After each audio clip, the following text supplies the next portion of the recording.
So, hello everyone and welcome to In Conservation With. So David is currently travelling and can't be here tonight, so has asked me to step in. And David Lindo is the urban birder and has been hosting In Conservation With since 2020, and you can view nearly 130 of these on his YouTube channel. In Conservation With is sponsored by Leica Sport Optics and the Diputación de Cáceres in Extremadura, Spain. So thank you to them for promoting this. And I would like to introduce you to tonight's guest, Glenn Bartlett. So I'm multitasking as well here. And the world of hummers. Glenn is a world-renowned and award-winning professional wildlife photographer who focuses on creating intimate and beautiful portraits of birds in their natural habitat. He resides in Victoria, British Columbia on Canada's west coast and organises and leads photographic workshops throughout the Americas and beyond. So hello, Glenn, and welcome. Thank you. Hello, everybody. Thanks for tuning in today. Hopefully everybody loves hummingbirds because that's what we're going to be talking about. So first off, how are you and where are you? I'm doing just fine. It's Monday morning here in Victoria, British Columbia, and I've just been plugging away at my computer all morning because I've been traveling quite a bit lately. So I'm just playing catch up on all the usual administrative tasks, emails and whatnot. Yeah, so I'm just home in my office. Okay, so where have you been traveling to? You said you just got back. You've obviously been able to travel again. Yeah, I've been very busy since sort of this past fall. I was in Panama for a month in November, and then I was home for a few weeks, and then I traveled down to Colombia to lead a photo tour, and then decided to actually stay down in the Andes between tours. And then I ran another tour in Ecuador, so I was actually down there for 7 weeks. And then I came home for about 3 weeks, and then I just set off for Mexico, where I was just on another personal shoot for another 3 weeks, and I just got home 10 days or so ago. So I've been away more than I've been home so far in 2022, which is great. But maybe the pendulum, like I've been saying, the pendulum during this COVID period went to zero, basically no travel, and now it's fully swung back the other way. So perhaps 2023 will be a more balanced approach. And yeah, getting used to going traveling again, having presumably been not necessarily completely locked down, but just not able to travel or go places. So yeah, exactly. Yeah, it's definitely been it was nice to do that first trip to Panama. I definitely wanted to do a trip in this sort of new era of travel prior to traveling for work when I'm leading tours and stuff. I wanted to get at least one under my belt that was just me and no consequences if anything goes wrong and everything. But you know, it's the same as always. The worst part of traveling is always the actual travel, you know, the airport lines, the security check-in, the actual flight. That's the worst part. And once you get there, it's exactly the same as it was before. You know, you get off and you start doing interesting things and seeing amazing birds and everything, and being out in nature and meeting interesting people. And I find that part largely unchanged, but certainly some additional travel protocols these days. Yeah, which maybe we're all going to have to get used to, hence David not being around today. So what did you do when you weren't traveling? What did you have the opportunity to do? Well, largely a lot of my work was working on this new book, which we're going to talk about some more later. But it was actually a great pandemic project to have something like this. This was actually underway before all of this came on us, but it did allow me to be home and have much more time and effort to put towards the book project. So that was great. And another pandemic project was I started a YouTube show called The Bird Photography Show with a friend of mine who's also a professional bird photographer. So you can look that up on YouTube, and that's been really fun to try to kind of talk about all things bird photography and give people tips and talk about equipment and all that kind of stuff. And luckily I'm a homeowner and I'm handy. So I did a lot of home renovations. So that was sort of how I kept myself sane and occupied during the last couple of years.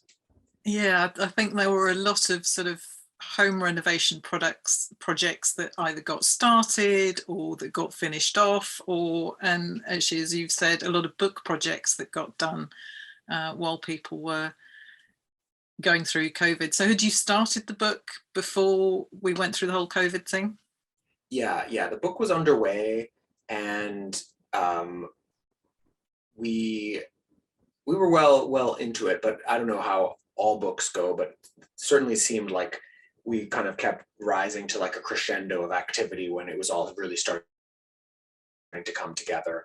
And it was really nice to have, and even with that, it still felt a little bit down to the wire at the end when, you know, I had to go on this Colombia trip and we were sort of desperately trying to get the last bits and pieces together, which again, I feel like is probably a familiar thing for most book projects, especially something like this that has hundreds of photographs, many contributors, a lot of text, layout, and then, you know, there's always the human factor. I had to be, you know, going and leading these tours, and other people who were involved had, you know, various personal things going on in their lives. So there's just realities, but it came together really well. Everybody who's involved is super proud of it and looking forward to it. It just got officially published in the UK last week. So this is kind of its first week, and it's not actually even out in sort of the Americas, because I imagine the books are on a boat somewhere traveling across the Atlantic. And they are, the official publication date for North America is June 21st, although they think they'll probably have them in the warehouse before then and be ready to start filling pre-orders. But yeah, it's exciting. It's just getting started, and I really am excited to see once more and more people start getting it in their hands, because like I said, we're all really proud of it, and I'm very confident that it's the best hummingbird book that's ever been made by far. So if you love birds and hummingbirds, I think that this one will knock your socks off.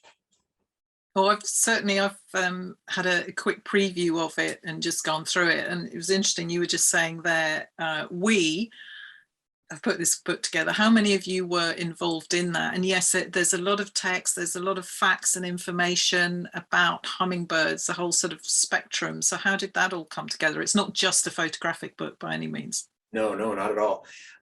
So primarily the two names on the cover is myself and my friend and co-author Andy Swash. And Andy's worked quite a bit with Princeton, and he sort of has his own publishing suite, the book's Wild Guides, which I'm sure some of the members, people who are here today might be familiar with. And so we were really collaborating for the whole process together, Andy and I. And then other people came into the mix. Some talented writers wrote some of the chapters on the sort of the information about hummingbirds. And we also were fortunate enough to work with a really amazing and talented illustrator named Jean from the Netherlands. And she did, because one of the things that I really wanted, and what I think makes it an interesting book, is if we just filled it with nothing but my photographs, after a while it would start to get a bit stagnant and boring, because it's sort of just the same thing page after page. But I really think that a nice complement to the colorful, beautiful photographs would be when you have also some contrast to that. So I commissioned Jean to do these beautiful illustrations that are all kind of black and white pen and ink style illustrations. And I really think they provide a nice balance to the colorful photos. And then of course, there's all the informative text, there's all kinds of figures. We're also in partnership with BirdLife International. So it has all of the up-to-date science and taxonomic information, conservation status, maps. It's not a field guide by any means. It's meant to be more of a coffee table book. And the idea is that it could be enjoyed by anybody, you know, from a young child who's getting interested in birds, who probably is not going to read all of the text, but might really enjoy flipping through it, to some much more serious bird watchers who I will bet will learn something about hummingbirds if they take a flip through cover to cover. So yeah, it's been quite a project. And then of course, all the people behind the scenes at Princeton who have, there's been a lot of people who have contributed. And I should also mention that it's not all my photographs. It's probably 80% my photographs. But again, I didn't want to be so egotistical that it has to be all my photos. when there's certain species that I knew I hadn't had the chance to photograph, or if I knew somebody had a much better one out there, then I tried to contact a real group of talented photographers from around the world to contribute to the book. So in the end, it really is a collaboration between quite a few people. Okay, I was going to ask that because I was looking through the photos in the book and knowing, obviously, you photograph hummingbirds a lot, is whether they were all your photos. So how many hummingbirds are there in the world? Well, it's with all these listing things, it always depends on whose list you subscribe to, but let's say somewhere between 330 and 350 different species. And they're, for those who don't know, I'm sure probably most people know, but they're all in the Americas. There's no hummingbirds in Africa or Australia or Asia. And of course, as you're probably, I assume the audience is probably mostly from the UK here tonight. They're all in the Americas. And definitely the epicenter of that diversity is in the tropical Andes. So Colombia, Ecuador, Peru have certainly the most number of species. Colombia has well over 150 species of hummingbirds.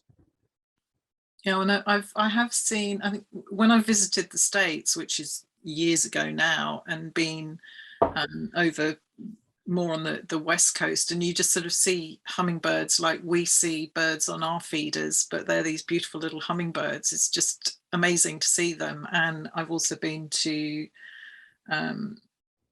over to Peru, and I'm going to be going to Costa Rica soon, and it just being they're just absolutely magical birds, absolutely beautiful. So what got you into photographing hummingbirds in particular? Well,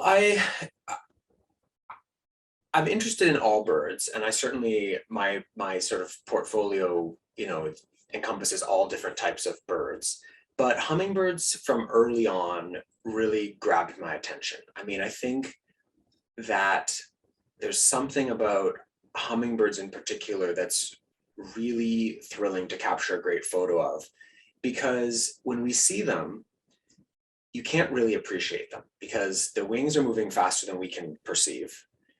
They're often just flitting around and they don't stick around for long enough. And they have this, of course, unbelievable iridescent plumage, many species, where you just see a flash of that color and your eye kind of recognizes it and your brain kind of recognizes it, but you can't drink it in and really appreciate it. So capturing an image of something like that is very exciting because all of a sudden you can just study it, you can look at it for as long as you want, and you can really appreciate how beautiful they are. So hummingbirds, from early on in my bird photography sort of career, really captured my attention. And I really knew that ultimately I did want to do a book on hummingbirds one day. So like you mentioned, in North America, obviously I'm further north than you would have been in the US. And in the east part of Canada, where I grew up, we only had one species, the ruby-throated hummingbird. So it's kind of limiting, but still a beautiful bird to see and have visiting in the backyard. And where I live now, we have two species. So I've got just one in my backyard, but one other one that lives in the forests around here. But when you start heading down, like you said, you're headed to Costa Rica, that was also my first kind of neotropical trip. And all of a sudden, you might see 20, 30, species on a couple of week trip to Costa Rica.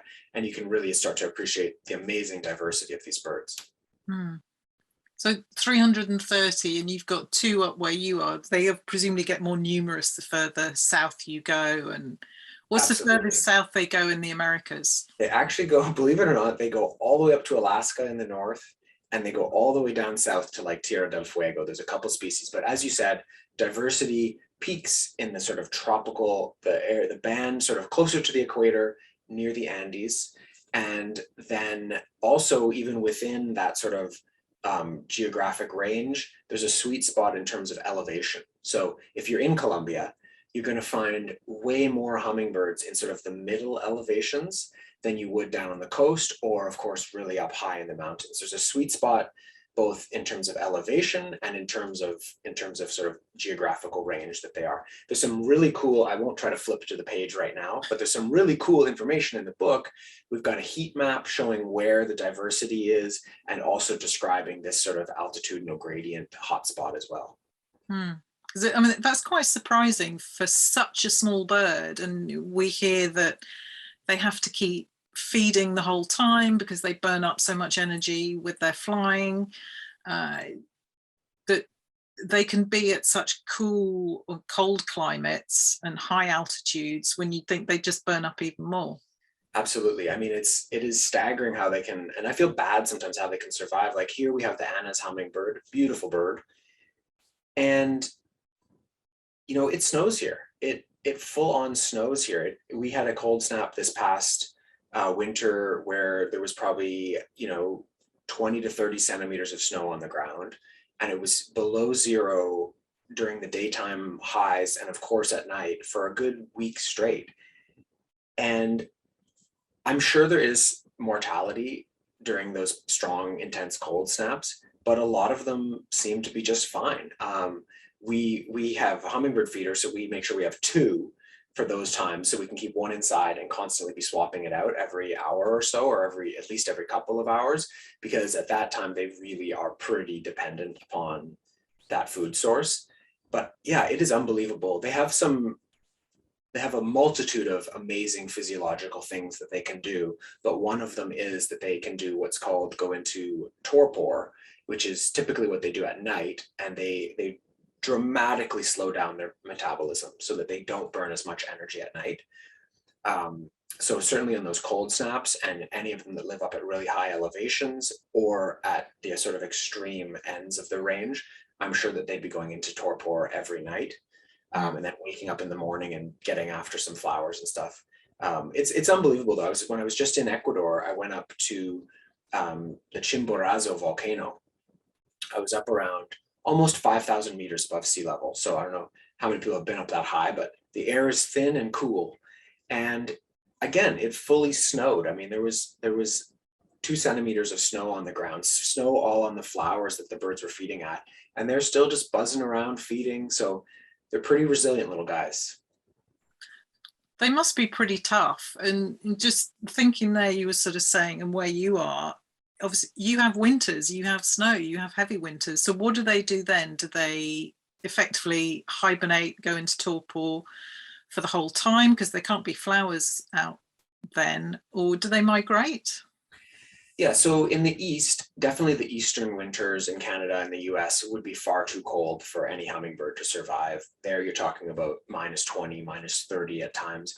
There's definitely no way, and there would be no flowering plants, other than maybe some introduced ornamental stuff that people might have in their gardens, but there wouldn't be enough food and it would be far too cold. So the entire population of the ruby-throateds that live over there, they all take off, they all migrate and head basically for Mexico and Central America. And in the West, the rufous hummingbirds that are here are kind of interesting. They migrate northwards along the coast. And as the sort of spring and summer goes on here, and they've kind of concluding their breeding activities, they actually go often up into the alpine, into the mountains, where there's more flowers flowering up high. And then they migrate back down the mountains, back when they're headed south. So kind of have like a little loop that way. The Anna's hummingbird, from what I understand, didn't used to spend the entire year here where I live on Vancouver Island and sort of the lower mainland of Vancouver, around Vancouver. And now they do, they spend the whole winter, probably because more people have feeders, there's more gardens with ornamental plants, possibly some climate change implications there as well. And they're just a robust little species. I mean, they're very prolific. It's a common bird around Victoria where I live now. There's probably, I'm sure, a dozen of them in my neighborhood buzzing around all the time. And if you go out in my backyard for more than 5 minutes, you'll see one. So they're pretty common. And like I said, I'm sure during some of those cold snaps, there would be some mortality, but they're prolific enough that they've calculated, I guess, whether it's worth flying south or sticking around, and they're sticking around. Yeah. When you say they're prolific, how frequently do they breed? How many eggs do they lay each time so they can sort of recover the population if they do get knocked out by a cold spell? Yeah, they typically would have 2 eggs and raise 2 little chicks.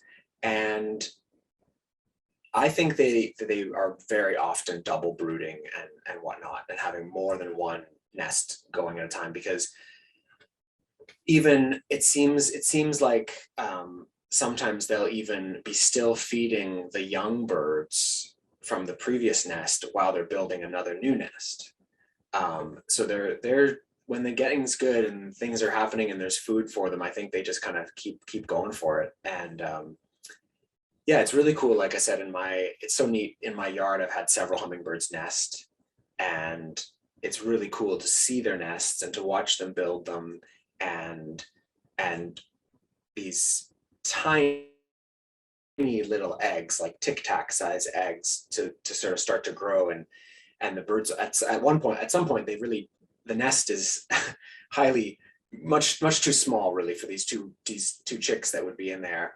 And before long, I mean, it doesn't take long before they're ready to fledge. And then I can always tell when the birds have fledged, because the young birds, the chicks, have a very high pitched, just a single note call. So whether it's around my house or if I'm off for a hike or something, you can hear when there's hummingbird fledglings around, because it's a very identifiable little chip call that they do for the parents to kind of come over and feed them. And yeah. Do they get taught to use the feeders? I guess they must. I assume so. I have no idea how they learn that behavior, but they probably hang around wherever they were born for a while, and they probably see their parents going to it. And I think there are probably some genetic predisposition to, the colors of red and yellow and stuff. So even once they are off on their own and they're flying around, anything red or yellow probably jumps out to them like we can't really imagine with our eyes. Again, another very interesting topic that's covered well in the book, this sort of idea of their eyes are different than our eyes. They see color differently than we do. And likely when they're flying through the forest or whatnot, and there's a red flower somewhere, it's like a beacon for them to go over towards it. So my guess, not being an ornithologist, would be that they have a genetic predisposition to those colors. So even if you perhaps raised a chick that had fallen out of a nest or something like that, I bet you they would still find that red feeder once they learn to fly. Okay, so would this be a good time to have a look at some of them? Yeah, I think so. I'm gonna share a small little slideshow here. Nothing too exciting, guys, but at least we've been talking about hummingbirds. Let's look at some. So just bear with me while I get my little slideshow going here. We'll attempt to do this. Start at the beginning though. Slideshow from beginning. Change this. Okay, how's that look? That looks good. Excellent. Yeah. So we'll just take a quick little screen. Yeah. Hopefully you think we're all systems go here. Yeah. Okay. So this is just, like I said, I just threw together a few slides. I'm not going to talk over it. I don't think. I think I'll just let the pictures show up. So at least you guys can get a sense of some of the beautiful and diverse hummingbirds that are out there, and a sense of sort of the types of images that I like to try to take and that are in the book. So enjoy.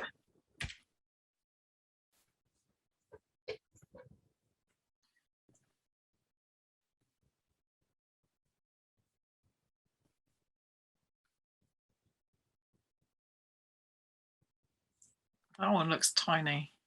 Yeah, there's quite a variety from the largest to the smallest hummingbirds. They do have quite a variety of size.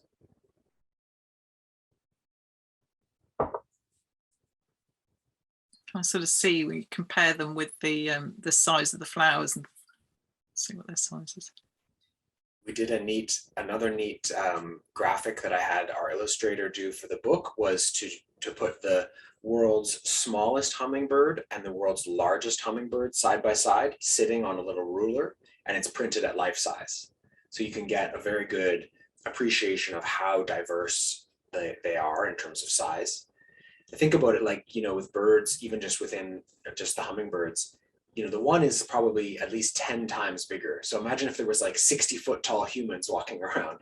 That would be kind of the same sort of scale. That's beautiful. Definitely no shortage of colors in the hummingbird world. They're never leave you wanting more beautiful birds. They're really, really, really stunning. So they can kind of look quite sort of brownish at some angles, and then they just move and you just see that amazing array of colors. And I think that was one of the other images in the books, is the rainbow colors. You've got, yeah, the iridescence is worthy of a significant chunk of the book, talking about these amazing physical structures that are their feathers that allow them to kind of reflect and refract light back, and in an instant go from being black to vibrant purple or anything like that. It's amazing when you think about the evolutionary sort of mechanics that would go into actually creating that, and having that be possible is quite something.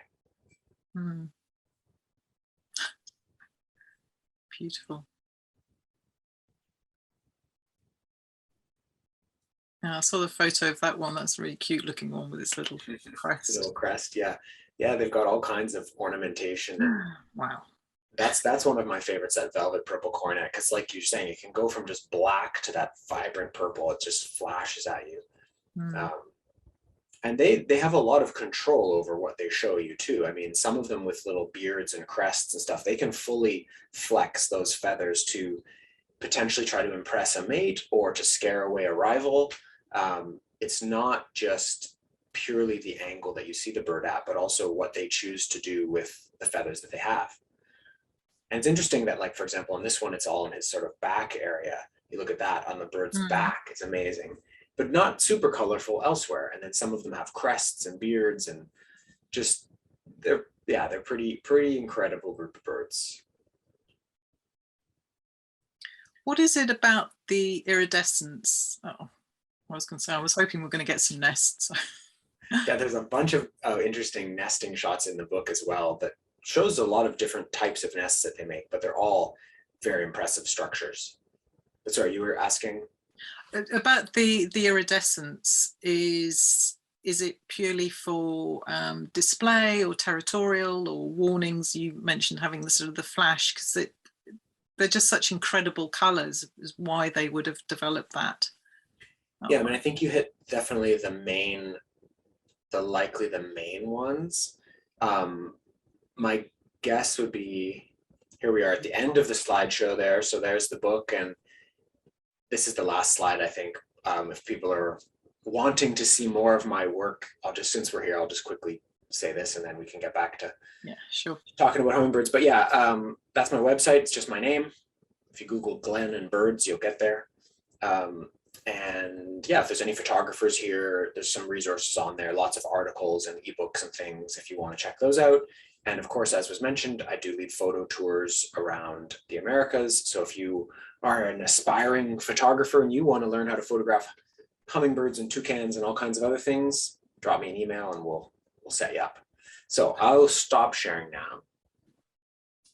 Excellent. And I think, yeah, the iridescence, much like, you know, sort of the beauty that we perceive in most birds, was almost certainly initially a function of sexual selection and evolution. So the slightly more beautiful, colorful birds got more mates, they passed on their genes, et cetera, et cetera. Fast forward a few million years, and you have this incredible array.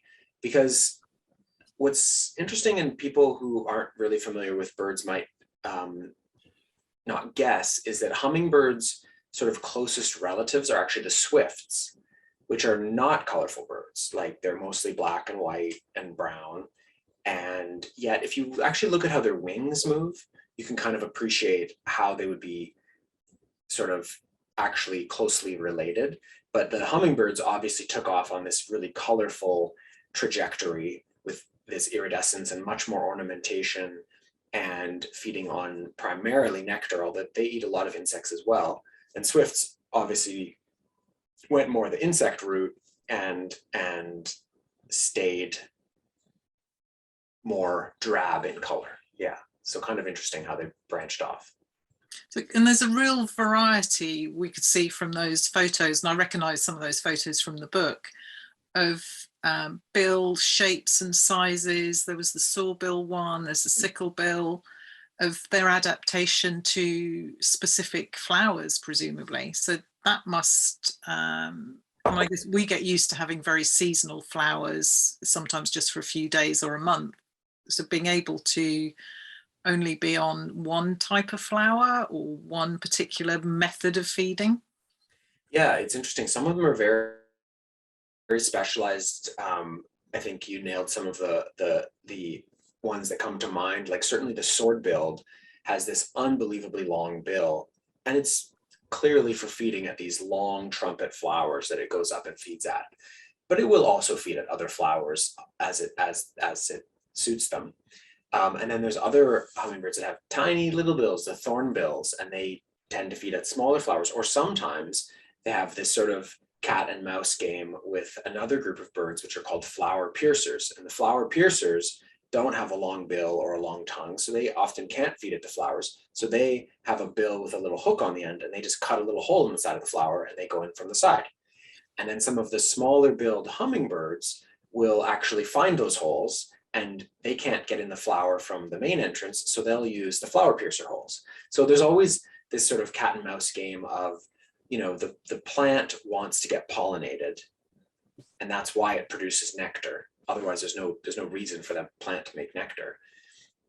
The hummingbird wants the nectar, doesn't care about pollinating the plant, but indirectly by going there. So the thornbill that goes in from the side isn't really helping the plant out at all.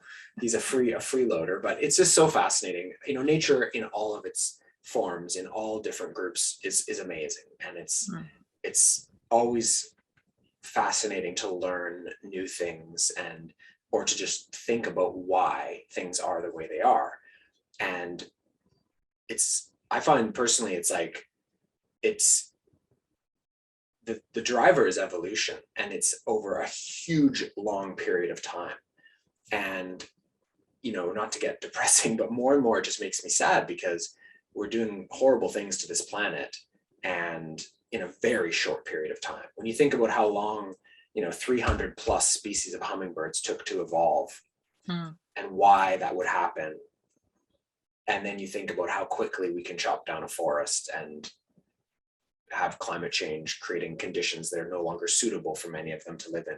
It is pretty depressing. But anyways, sorry, bring us back on track here with a happy question.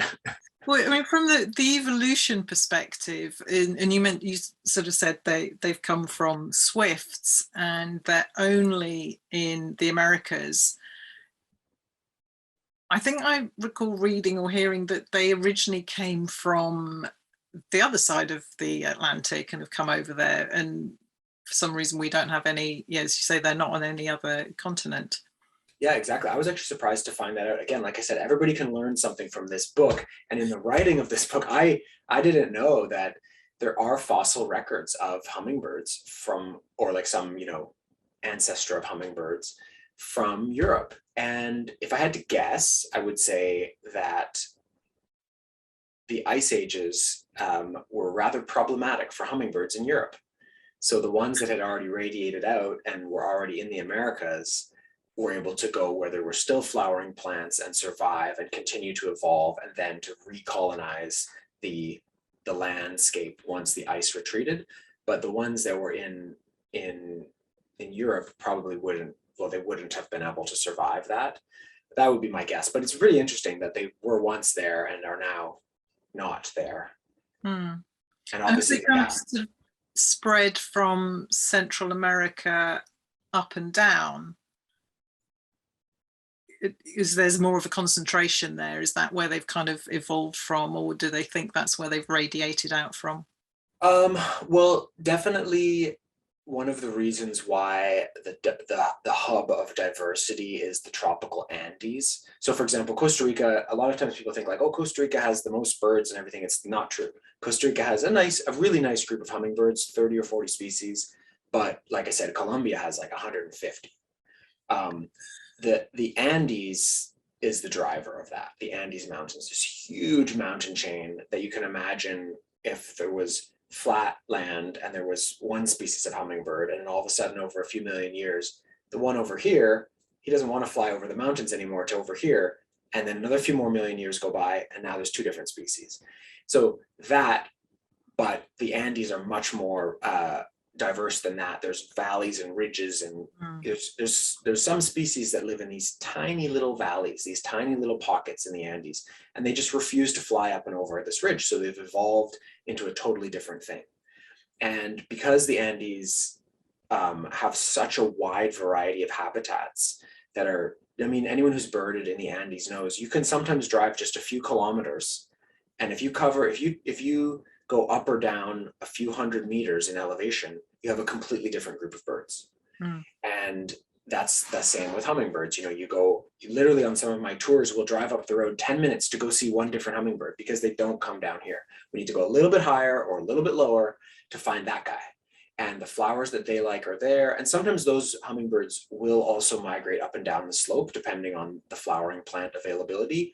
Or if there's some like really nasty weather, sometimes you'll see some of the higher elevation hummingbirds come down because it's just really harsh conditions for them. And, for them to fly straight down the slope a few kilometers takes a few, 30 seconds or whatever. I don't know how fast they fly fast. So for them, it's really easy. If they want to, they can move up and down, or if they have a reason to. But the Andes is a huge driver in terms of the diversity of hummingbirds. And Central America has its own mountains and things like that. It would be similar processes there. But basically, when you have a unique environment and a unique habitat with its own sort of niches, their evolution over enough time will create species to fill those niches. Yeah, the diversity. To that point you mentioned there about there are sort of valleys that are fairly isolated and it's a huge area. Do you think there are more species to be found of different hummingbirds? It's quite possible because, for example, the most recently discovered hummingbird, and I'm not talking about, sometimes they'll split things where it's like essentially looks like the same bird, but they get the genes or whatever and they decide to split it. I mean a dramatically new species was found and described to science just in 2018. So, and it is completely different. Like if a birder or a photographer or a birder had seen that bird, there's no mistaking it for anything else. It's the blue-throated hill star. It lives in Ecuador. And if any birder had seen that bird prior to that, there's no question that they would have known with 100% certainty that it's a new species. It has a completely iridescent blue throat, a beautiful white body. It's right at the beginning of, maybe I could hold up the book for this. It's probably not going to come across well, but let's see here. We put it right at the beginning of the book with the foreword from the BirdLife chief executive officer. Let's see. I don't know if you can see that well. It's kind of, but it's a striking looking bird. And so if the blue-throated hill star could have gone undetected up until 4 years ago, I think it would be silly for me to say that there's no chance that there's something else out there waiting to be found. Where was that found? Was it in one of those isolated valleys? It's in the south of Ecuador. The area that they are found is called Cerro de Arcos. And I was just there in February because when I had that time in between the tours that I was leading, I decided I would go and try to see if I could see this bird. And I was surprised. I wasn't sure what I would come across when I got there. I didn't know if it was going to be super isolated. And I was hoping that it wasn't, and at least the roads were decent because I had a substandard Hyundai vehicle. But it was surprisingly not that isolated. I mean, it's definitely a decent drive. It was a decent drive through sort of like this sort of dry Andean valleys to get there. But there was small little farms along the way. There was human habitation close by. It's just that those people weren't bird watchers. So I'm sure they had seen the hummingbirds for lots of years, but they just the hummingbird that lives here. And so they found it in the south of Ecuador. And yeah, I think people were pretty surprised when that guy turned up. I think the birding community and the ornithologists were like, whoa, how did we miss that?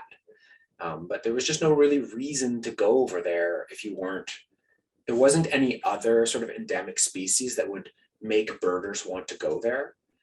They could be found much more accessibly in other areas close by. So that little pocket, and this is a species that lives up high in the Paramo, the high elevation grasslands. So it's not really a comfortable place to go and spend a heck of a lot of time. It could be cold and kind of rainy and foggy. And so you can imagine there's just no reason that people would go there. So they just remained undetected. And I'm sure there's lots of pockets like that. Whether more discoveries will be found is anybody's guess, but I wouldn't be shocked, that's for sure. I think that's the case with a lot of species and how many, with you were mentioning about sort of deforestation and climate change, is some of these species that we've never seen and will now never see because they go extinct before we even get to see them, or their habitat gets destroyed. If I had to guess where there'd be like the most likely place to potentially find a new discovery, for me would probably be in Venezuela, because it's not really that safe to go there right now from a birding standpoint, and hasn't been for a while. And there's, I would guess, probably some pretty remote mountainous regions there that have really not been well explored by kind of scientific expeditions and stuff like that. I wouldn't be surprised over there to find something new. Okay. So you don't do your tours there then? No, I don't think I could get insurance to go there. It's sadly, I shouldn't be joking. Sadly, the political climate and the state of Venezuela is not great, and it hasn't been for a while, and it doesn't look like it's going to get much better anytime soon. I would love to go to Venezuela, but I have to kind of be smart about these things. Okay. So what was the very first, I mean, were you into birds before you got into hummingbirds, or was it the hummingbirds that got you into birds? The chicken and the egg, the eternal question. No, I mean, like I said, when I was a kid, we had ruby-throated hummingbirds in my backyard, and they definitely fascinated me. But I wasn't like, I have some friends who were birders, you know, pretty seriously from when they were like young kids. And I wasn't like that. I always liked nature, but I wasn't like super, super, super into birds. But years later, I had an opportunity to do a semester abroad in Australia.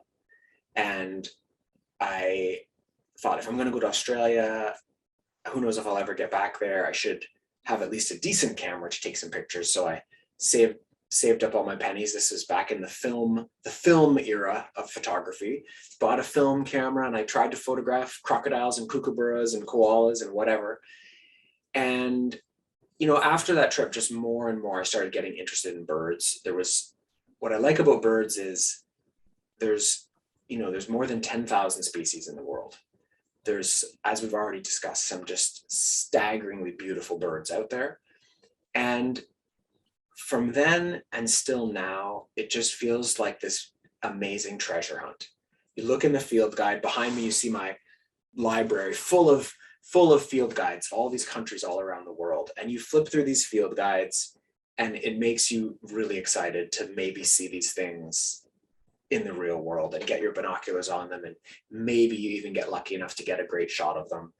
And that's just what's been exciting to me since I first put my lens on a bird, and it continues to be super exciting for me, and is a huge part of my life, sort of finding and photographing birds, and then sharing that on the tours that I run with that excitement and that joy, and bringing people along for that, and teaching them the sort of the techniques that I've learned over the years to get great shots of things.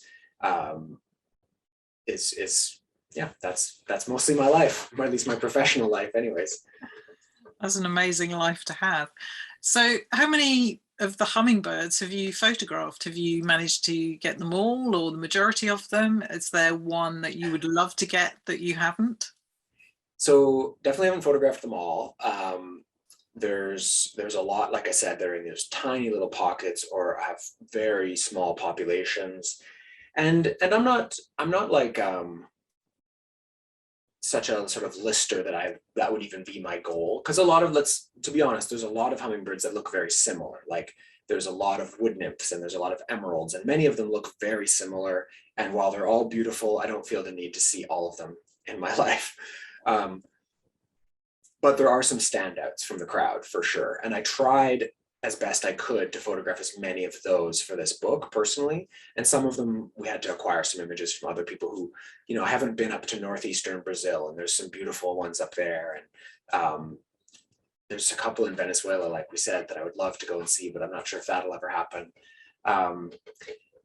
So I've probably photographed 200 species or so would be my guess. I actually haven't counted. And yeah, there's still a handful, but the list is getting pretty short of the ones that I think that I realistically could get photographs of. There's maybe another 15 or 20 that I'd really like to add to my portfolio. And maybe if we do a reprint of this book after all these copies sell out, maybe we can squeeze a few more pages in there and get a few more birds in there. So are there most of the key species? I mean, you said you photographed sort of 200 plus, and there's 300 plus, 330 hummingbird species, and most of them in the book. Yeah, I think we got about, our goal was not to get every species represented, but I think we got about 75 to 80% of them in there. And what we did try to do at the back of the book, we certainly list them all, and we have little range maps, again, provided by BirdLife. And we did try to show an example of a member from each genus, so that you can kind of get a sense, this is what an emerald is, this is what a wood nymph is, this is what a wood star is. And that way, if you look through those few pages in the appendix, you kind of have a good, you know, overview of what the sort of the overall hummingbirds are all about. Because you kind of definitely need to get your eye in with hummingbirds. You say the wood nymphs, and from when we were in Peru, seeing all these different ones. And what you were saying earlier about the different areas, because we went from the coast over the Andes down into the cloud forest, and Peru's got a huge number of birds, especially in comparison to here in the UK. And I know Colombia is even more. But you're almost relearning all the birds again, because they're completely different species. And as you say, you go down through into the lower altitudes, there's another whole range, and they're all different all again. So yeah. Is there a hummingbird that you haven't photographed that you would love to photograph? Yeah, I mean, there's several. I think that, like I sort of mentioned there, there's some interesting ones in northeastern Brazil. There's a hooded visor bear, which is in the book because really great Brazilian photographer Ciro Albano had some great shots of them, and so we certainly used some of his shots. And there's a horned sun gem that's a beautiful one up there that I also have not seen. There's some of the ones that are tricky are ones that wind up being canopy dwelling species in the lowlands. So for example, if there's a hummingbird that lives in the Amazon that feeds primarily in the canopy, which is way up there, it's a bit tricky. And sometimes they'll come down to feed at flowers, and there are some good shots, but there's definitely a few hummingbirds that I've seen in the field guides, paintings of them, but I've never seen a good photo. So there's a few species that are still, there's work to be done, let's say. Well, that's something that makes your job, or keeps it interesting, is there's always that next thing to be done, or that better shot to do. And it's interesting you were saying about film back in the day when you first started. It was from that conversation with somebody just the other week, of where we had our sort of 24, or if you were lucky, 36 films that you could take, and you couldn't see what you'd done until you got them developed. And now it's a whole different ball game, as they say. It's a completely different ball game. Honestly, there's no way. I can't imagine doing this book with film. I mean, you know, the number of frames that I take now, like the number of images. So I was just, like I mentioned, I was just in Mexico for 3 weeks. I took 40,000 photos. So think about how many rolls of film that is. You know, yeah. Carrying around 1,200 rolls of film with you. I mean, there's just no way and it was expensive. Film was expensive. Processing it was expensive. And it just totally changed the game, being able to shoot digitally and take as many photos as you want. You got the bird, he comes in and he lands, he's sitting there, he looks beautiful, take 100 photos, take 1,000 photos. Doesn't cost you anything. And pick the one best one, you know, pick the one best one that really shows them off the best. And that totally changed the kind of standard of bird photography. If you look back, and I'm not trying to be disparaging to anyone who was shooting in the film days, by no means. In fact, I really respect people that were able to, you know, because I had a little taste of it for a few years. But the reality is, if you look at an old bird book pre-digital, the quality is just not there. It's just not there. And we're kind of in the middle of another big technological jump in photography right now. Just over the last few years, I won't bore people with the technicalities here, but the sort of mirrorless cameras have really surged onto the market over the last few years. And the sort of increased computer power and algorithms that these cameras are able to take advantage of have opened up even more interesting possibilities. From the main two things is their autofocus is much better than it used to be.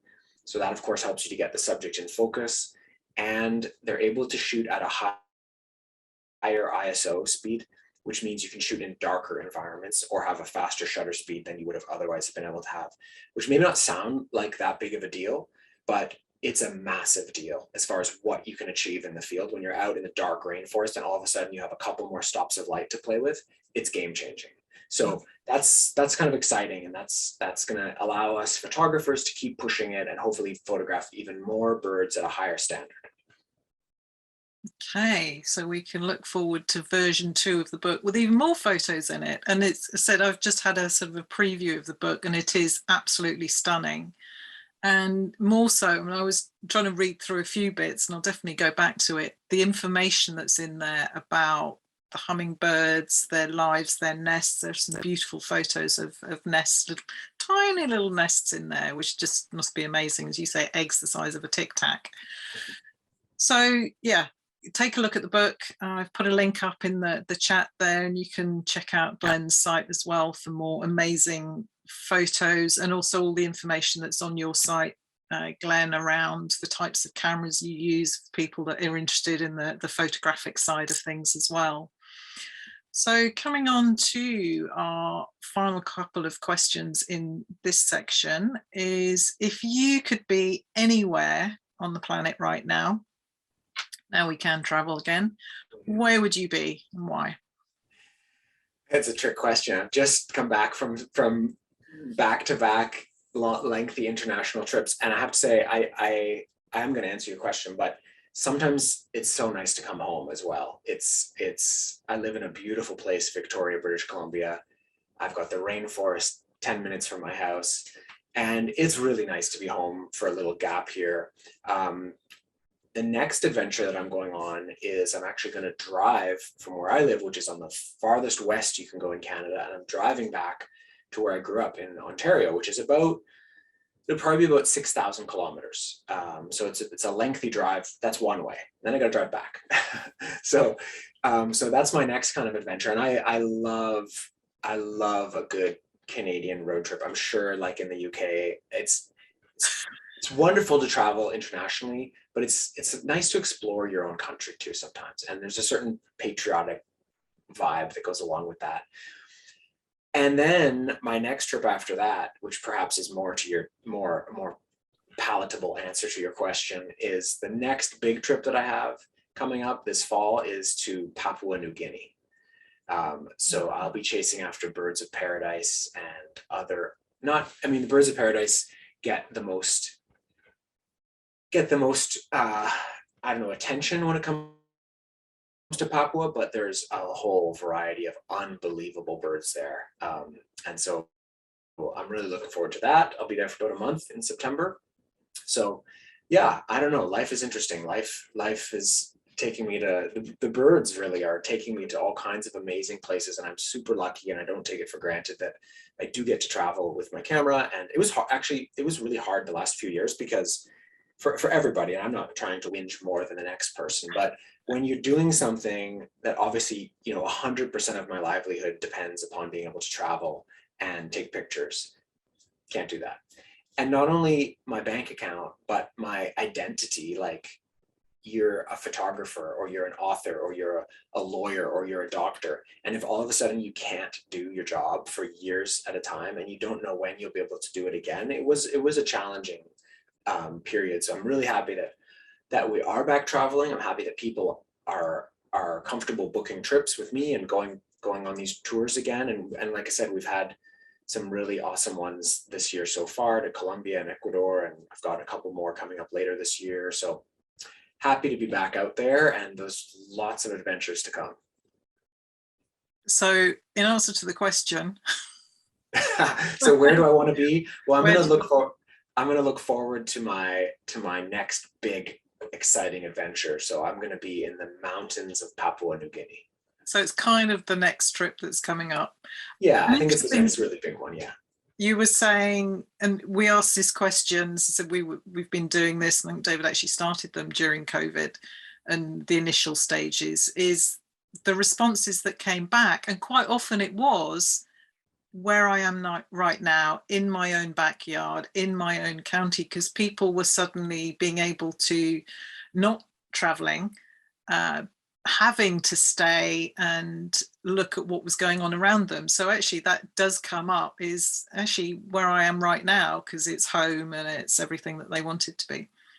Yeah, I think that's an under-recognized or underrated aspect of travel, is that the travel is amazing. It's great to get out there, get some perspective, see other parts of the world, but it's also great because it makes you appreciate the things about where you do live and how nice. I mean, as a small example, in Mexico, it was so hot when I was there. I mean, it was extremely hot. And just coming back to spring in Victoria, where it's just sort of like comfortable t-shirt and jeans weather and walking without just sweating, like it was nice to just be appreciative of the sort of the fresh ocean air and the crisp kind of mornings and evenings, and just these little things that you really sometimes can take for granted if you don't ever leave your local surroundings. So it's nice to go somewhere, have a great time, enjoy that, appreciate that, and then come back home and feel even more connected to the place that you live. Yeah. And I think it's given us all an appreciation of actually what's on our doorstep as well, that we've potentially been ignoring or just not noticing. Yeah. So the final question is, and this might be a tricky one, is what's your favorite hummingbird? That is a tricky one. Oh God, you're not even giving me top 5. One that's always stood out for me, and I've only actually seen it on one trip when I was in Bolivia, is this red-tailed comet, because it has the kind of combination of like amazing iridescence, this insane red tail, and then merging into this green kind of back. And I'll always remember, like seared into my birding brain, the tail appears to be kind of one long tail, but it's actually 2 tail feathers.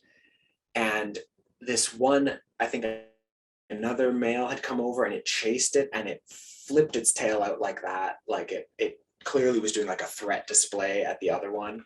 And it was definitely one of the more amazing sort of things I've seen in the birding world, just to see this just stunning bird. And perhaps because it's not one of the hummingbirds that I've seen sort of over and over again as I visit countries multiple times to lead tours or whatever, I've literally seen those birds 1 or 2 times in my life. And to see such a spectacular one do that kind of display, it kind of, I don't know, that's what I'm saying today. If you ask me tomorrow, I might give you a different answer. That's loud, especially as you spend so much time with hummingbirds. And I think it's those little moments of those, something you wouldn't normally see, a display or a behavior, that can just really make that difference. So yeah, that was absolutely brilliant, and thank you for that. And as I said, I recommend taking a look at the book and taking a look at Glenn's site as well. So just to let you know that this is now the final In conservation with of the season, and we're going to be starting up again in October. You can sign up for them now. I've just signed up for all the ones that are there at the moment, or keep your eye on social media for the new ones when they come up. Or you can become a member of the Urban Birder World membership community, where you will get discounts on products and services, and you also get access to the full In Conservation Withs and the Q&As, which are coming up in a bit, but don't go up onto YouTube. So you can get those as well. And I will just do my multitasking bit, pop that into the chat for you, some links to those, so you can go and take a look at that. So thank you, Glenn, for joining us tonight and sharing more about these amazing and incredibly beautiful birds. And I've put a couple of links in the chat as well for Glenn and his site. Okay, so thank you to everyone for being here as well.